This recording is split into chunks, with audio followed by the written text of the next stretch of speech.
New details emerging about the former British spy who wrote the intel memos with unsubstantiated claims that Russia may have compromising information on the president-elect.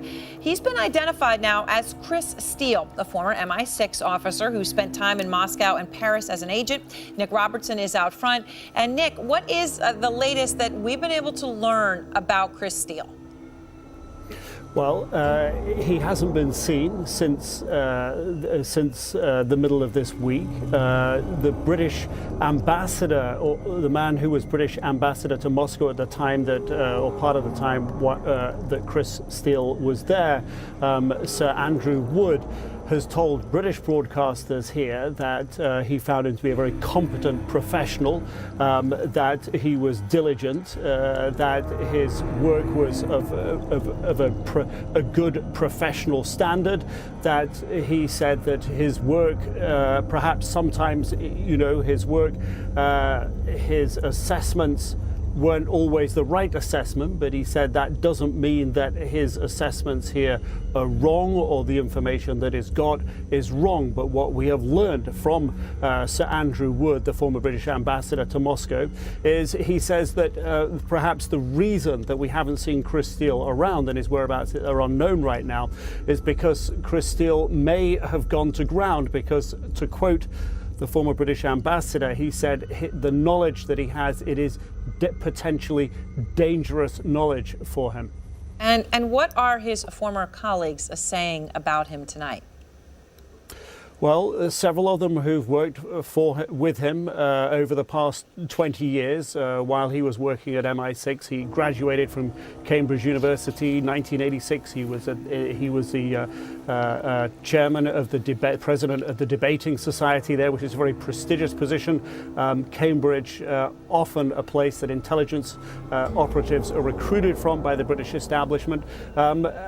He went in shortly after 1986. He went in to join MI6. And those colleagues describe him as somebody who essentially his work ethics, his work style, his professionalism is beyond reproach. That they describe him in very strong, clear, glowing terms. Now, what we do know about him is that the British Football Association approached him in 2010 to help them investigate the World Cup bidding process. There were concerns about Russia's bid for the 2018 World Cup, Qatar's bid for 2022.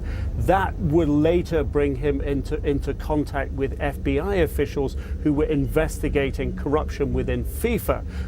Our Evan Perez has told us from law enforcement officials that he has talked to say that it was that work that Steele did with the British Football Association with FIFA that gave, investigating into FIFA, gave them confidence through their work with him as well into the FIFA investigations, gave confidence into Steele. Tonight, new developments in the Russia-Trump story, CNN's reporting of it, and the conflations and fact-fudging by the Trump transition team surrounding it.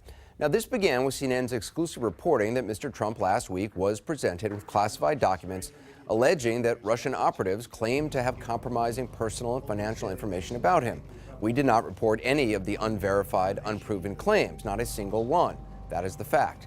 This exclusive story about the briefing was led by a team of experienced CNN correspondents and anchors and producers backed up by multiple trusted sources.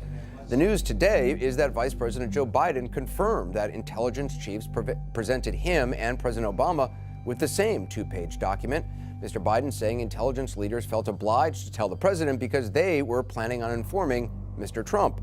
On top of that, at about 10 o'clock last night, Director of National Intelligence James Clapper took the rare step of putting out a statement summarizing a phone conversation last night with the president-elect. In it, he confirms there was a briefing and suggests the alleged claims came up, saying, and I quote, "However, part of our obligation is to ensure the policymakers are provided with the fullest possible picture of any matter that might affect national security." He's talking here about a two-page summary of unproven allegations about information some people have claimed Russia has. So that is two very public confirmations about what CNN reported. Then, just about 2 hours ago, CNN learned again from multiple U.S. officials that it was FBI Director James Comey who told Mr. Trump of the information. No comment from the Bureau. So CNN's reporting, we should point out, was correct. Now, last night, Trump's senior advisor, Kellyanne Conway, came on this broadcast. We had a very lengthy interview where she was misleading on 2 points. One, according to her, our reporting that President-elect Trump was presented with this information was not true. And two, that we, like the online news site BuzzFeed, were hyping and or linking excuse me, to a 35-page memo full of unsubstantiated allegations against Mr. Trump that the shorter briefing document was based on.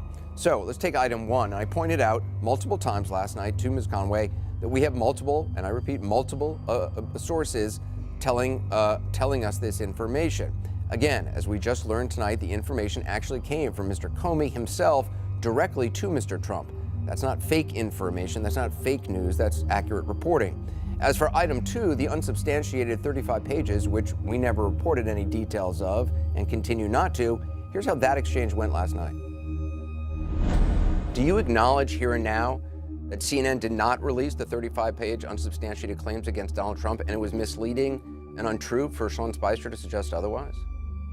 No, our incoming press secretary, Sean Spicer, was exactly right, as was the president-elect Anderson. CNN went first yesterday, and BuzzFeed went second. We didn't report CNN what released, BuzzFeed reported. I didn't say that you did, but you linked Sean to it Spicer in said your we story. did. Let me just tell you, Anderson, let's back up. I know CNN must be feeling the heat today of having a headline yesterday at around 6:30 p.m. that said, quote, Intel chiefs presented Trump with information that Russia could compromise. Russia had information to compromise him. That is just false. And as you saw through NBC News reports today, tweets from people at Politico, no friend of Donald Trump, and a lot of outlets, print and electronic outlets, so reluctant and hesitant to go forward with anything close to what CNN or BuzzFeed did. Well, I know you again, want to distance yourself from BuzzFeed, but you went first. But no, you're I'm conflating conflating nothing. what I just BuzzFeed know what CNN did. And what CNN did was accurate. For the record, I can tell you precisely what CNN did not do. We did not describe the unfounded allegations. We have not described them. We will not. We did not link to that document. We did not link to BuzzFeed or promoting their reporting. Yet shortly after the interview, Ms. Conway tweeted out a screenshot of a CNN.com page that she said shows that we did link to it.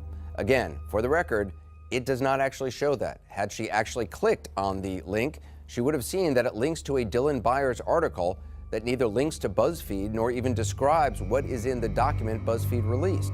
As for Kellyanne Conway, she was challenging our reporting and conflating it with the document dump that BuzzFeed made. She asked me this. What if it's not in the briefing documents, Anderson? What will CNN do? Well, if our report is wrong, we'll acknowledge that. Really? Will heads roll because they didn't after the election when all the polling was telling me wrong, right all the now? pundits But were wrong, you've yet to say all the pyrons were wrong. You can't say all the consultants were wrong. You can't say. And all the anchors were wrong. You're talking about polling during the election, which all that data. I'm asking. I just don't think that you'll clean house if the report is wrong. So, given what's happened today, given the fact that Vice President Biden has come out, that Clapper has made the statement that he made, and that we now know, according to multiple sourcing, that it was actually FBI Director Comey who directly spoke to Donald Trump about this, it seems like that's a better question for her. I agree with Kellyanne Conway. If we were wrong, we would admit it. But we were not wrong. She was.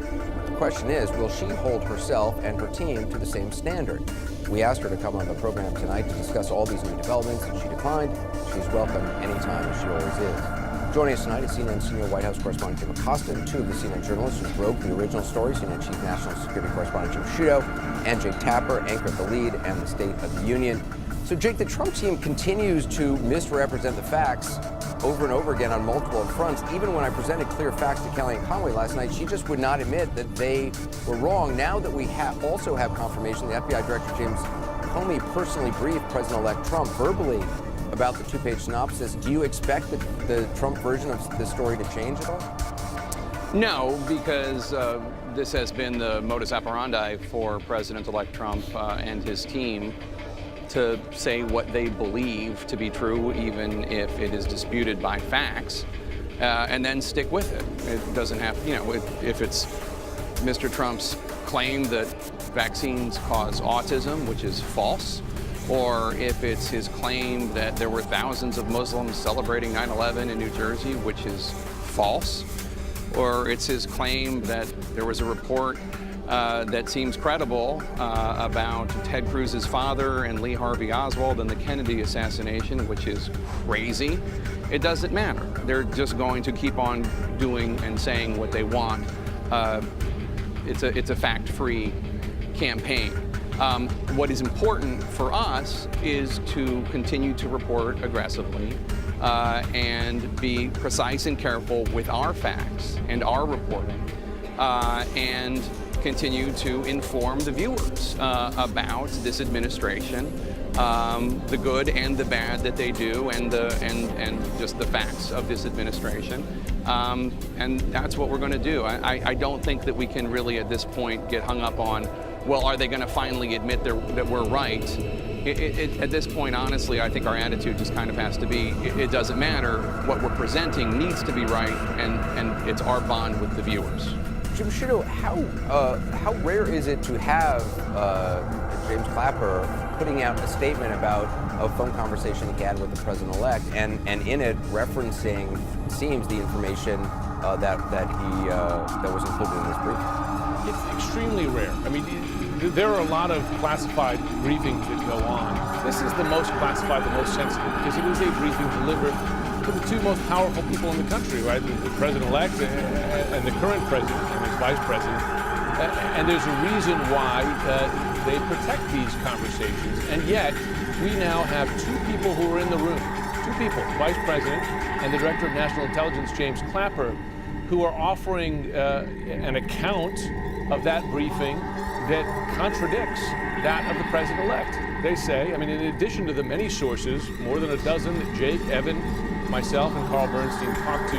Behind Trump's of it, fact teams began reporting that presents operatives and heard about him. Any of proven fun. This exclusion was led to name producer trusted news today. Joe Biden intelligence him and the same his leaders felt him become informing on last intelligence. The rare station lab was a alleged claim, quote, obligate maker full as power security, but to even out something else. Republic and reports it out and from his Trump of comment. In answer to correct, Trump said on a very leaning on one, reporting that it was true. He like the world 35 of understanding Georgia briefing. I pointed out to multiple telling information just actually fell from her most accurate items to 35 report.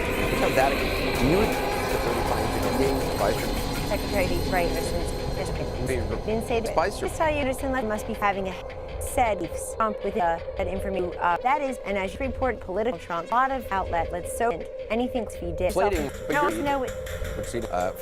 didn't allegate them. Link to the report of the interviewed.com to the record show that seeing hires links to bribes, BuzzFeed brand, Tom's challenge later BuzzFeed. What if it's? What will not? Because they didn't tell you wrong. I don't think that you're wrong. So today, the Biden has made that we multiple FPS spoke. This is a question. I agree if minute on. Question is, and program development, welcome. The White House received a choice. I'm too sure. And union team to represent for an over. When I probably like this. Now that we have only Trump two-page story.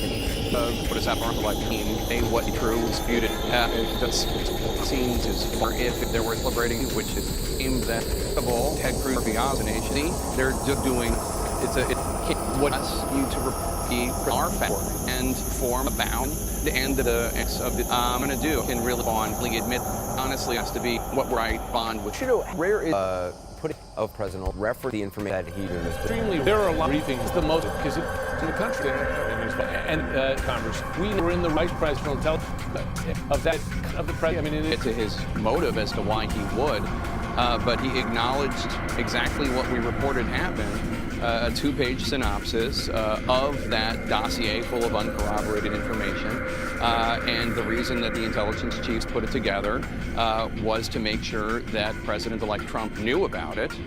James Clapper, the director of national intelligence, said that he did that because it's important for him to know anything that might have an effect on national security. That's why they shared that information, even though it wasn't a product of the U.S. intelligence community. And Vice President Biden said that the intelligence chiefs said that they were going to tell President-elect Trump about it. And now we know from our reporting from multiple sources that in that meeting, it wasn't the actual four intelligence chiefs with President-elect Trump and his team where that oral briefing went on, the verbal briefing about what was in that two-page synopsis. It was in a one-on-one pull-aside between FBI Director Comey and President-elect Trump. And now we know the facts, but it is just as unusual that DNI, that the Director of National Intelligence, General James Clapper, acknowledge this as much as he did, as it is that Vice President Biden did. And I can't really speculate as to why they would, other than the fact that it was very clear that our report and the reporting that was matched by the New York Times, the Wall Street Journal, and the Washington Post about this was being disputed and even lied about by the Trump team. Jim Acosta, I mean, you had you tried to ask a question at the press conference to President-elect Trump. He refused to take questions, saying you're from fake news. What did Sean Spicer say to you after that? Well, he came out to me and said that what I did was crossing the line and wasn't appropriate. We should repeat that during that news conference, when I was trying to ask that question, Spicer threatened to throw me out of the press conference if I kept persisting.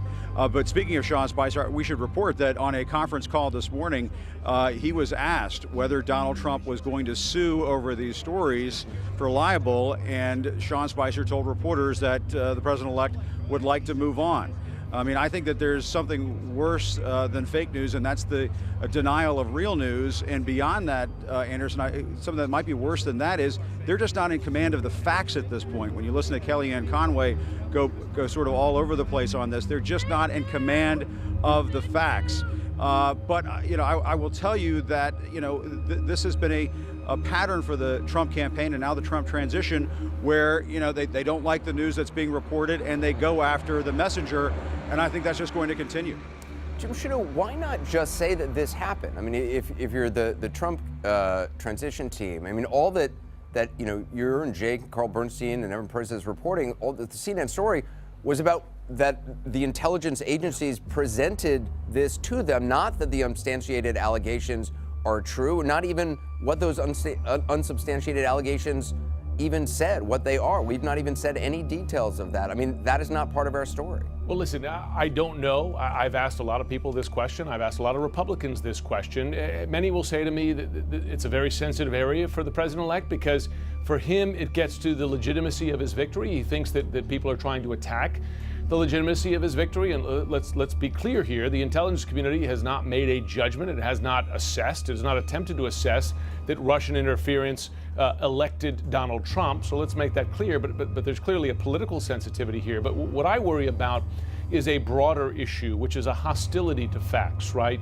And an effort, a concerted effort by Donald Trump and his team to call into question the very existence of facts, right? The very existence of nonpartisan news. And that's an issue, forget about CNN for a moment. I care about CNN, and I know we do very good work, and I'm confident in my colleagues' work, but it's more about the function of journalism as a whole, of the Fourth Estate, going back to George Washington's times, right? I mean, this is a pillar of the way open societies work. And part of that is, one, allowing us to do our work. For instance, letting my colleague Jim Acosta ask a question, right? Not shout him down. But beyond that, when you produce work that is well sourced and you've done your work on it, that can be accepted. But here you find an administration, or nearly an administration, we're a few days from the inauguration, that it seems to be part of its strategy to attack information it finds inconvenient or critical. That's a problem for the way this country functions.